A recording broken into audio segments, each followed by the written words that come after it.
皆さんこんにちは。リトルビーガーデンのみーこです。今日は我が家の群生多肉をご紹介していこうと思います。まずは玄関前のおぼろ月から。隣はトップシータービーです。暖かくなり、また一回り株が大きく成長しているみたいですね。その奥はタニフェスで購入してきたルビーティントです。カットと葉ざしでまたたくさん増えてくれると嬉しいんですけどね。ちなみにこのルビーティントですが、今年初めて育てるためうまく夏越しできるかちょっと心配です。先ほど紹介したこのトップシータービーですが、実はトップスプレンダーという別名もあります。このトップシータービーですが、我が家にお迎えしてから今年で4年目になります。最初の年から少しずつ多頭になり、気がつくとこんなに大きな群生に育っていました。そしてロゼットの中心付近になんと花芽が出てしまっています。ここにカットした跡がありますが、これは株が窮屈そうになってしまっていたため、少しでも余裕ができるようにカットした後になります。カットして余裕が出てきたせいか、隣の株も大きく成長していますね。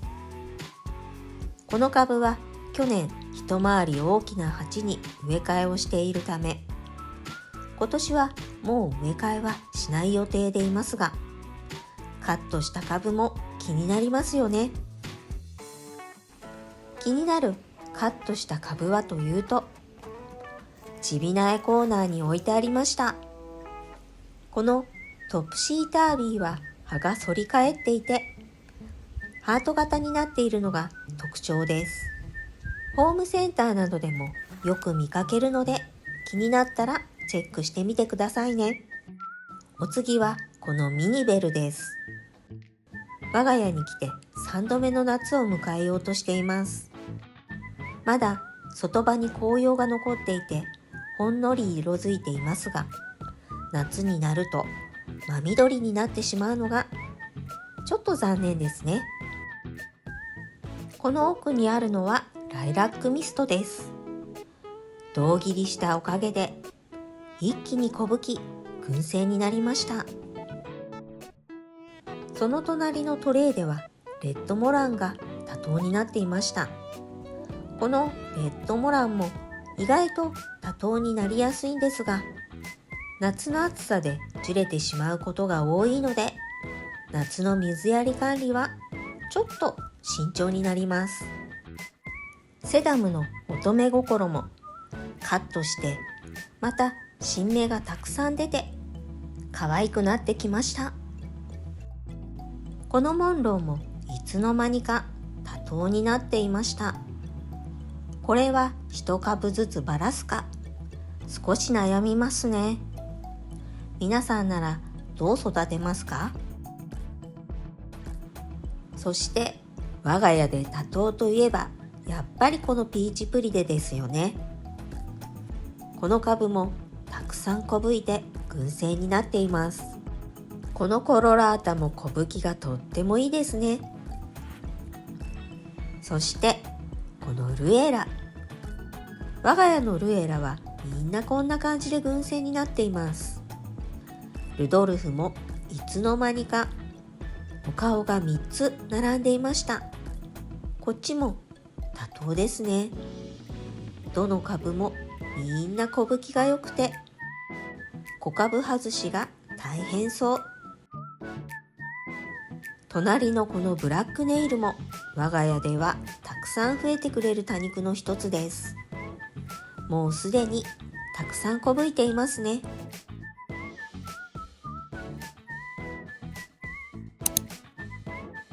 ここでベランダに置いてある多肉が少し気になったので見ていきましょう。去年我が家にお迎えしたこのヌダですが、初めて迎えた夏にはたくさん枯らしてしまいました。それでも残ったヌダはここまで成長してくれています。このフロリディティールもいつの間にかこんなに群生になっていて、そろそろ植え替え時期ですね。ちなみにこれもフロリディティール。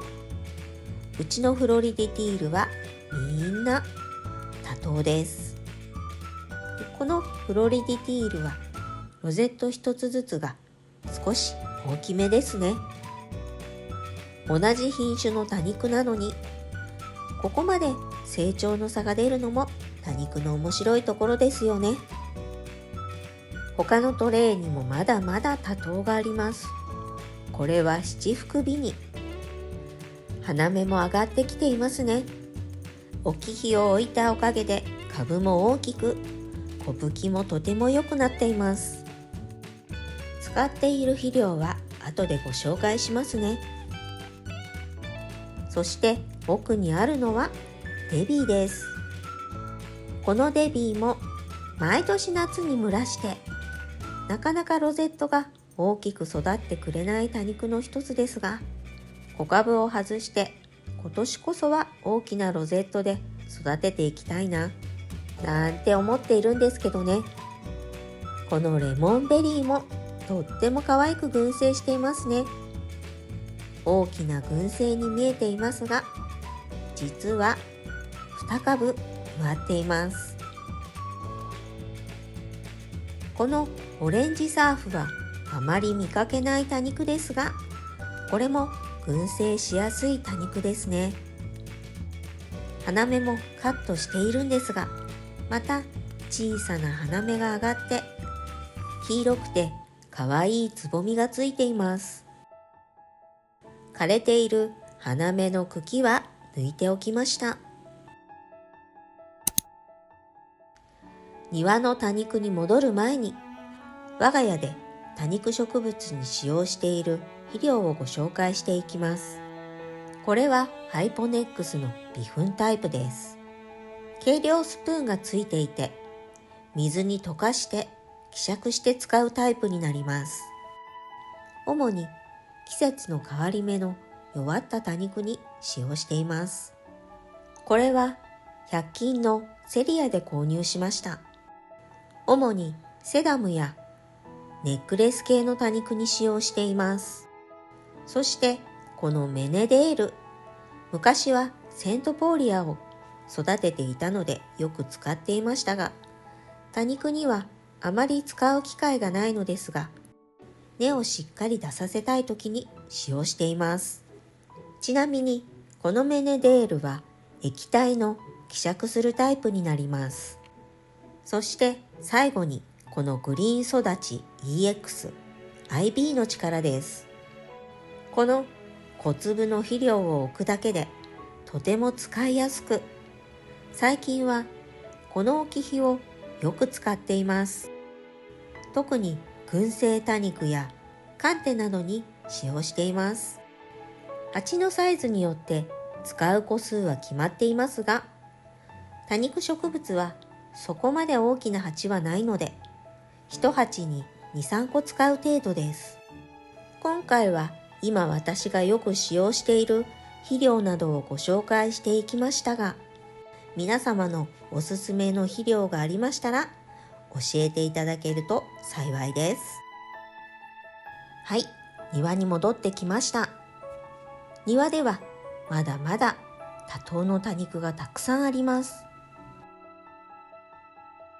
このドルフィンも小吹きが良くて、こんな風によく育ってくれています。よく増えてくれるので、このドルフィンは多肉の寄せ植えにも使っています。このドドランタリスは暖かくなると、こんな風に葉をキュッとつぼめて休眠してしまうんですよね。胴切りしたアクエリアスも大きくなってきました。胴切りすると小吹きがよく多頭になってくれるのも嬉しいですよね。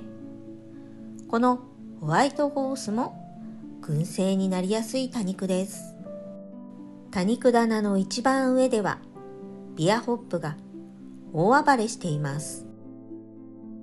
そしてハーブでもあるこのアロマティカス、多肉植物とは思えないほどいい香りがするんですよね。このアロマティカスもカットすると株がどんどん大きくなって、黒胞子同様にカットして挿し木でも増えてくれるので、たくさん増やしてみてくださいね。そしてこの七福神、地植えや大きな鉢に植えることで群生しやすくなりますが、蒸れやすいので要注意です。結局長雨で蒸れてしまった七福神はダメになってしまいました。この銀武源も実は胴切りしてから群生になった多肉です。やはり胴切りは多肉を増やすのにはお手軽ですね。このドッグゴールドも気がつけばいつの間にか三つ子ちゃんになっていました。蒸れてしまうといけないので枯れ葉は取り除いておきます。はい、ということで今日の動画は群生や多頭になっている多肉を見ていきました。そして今多肉に使用している肥料などをご紹介していきました。いかがだったでしょうか。この動画が良かったなって思っていただけたら、高評価とチャンネル登録をよろしくお願いします。今日も最後までご視聴ありがとうございました。それでは次の動画でお会いしましょう。またね。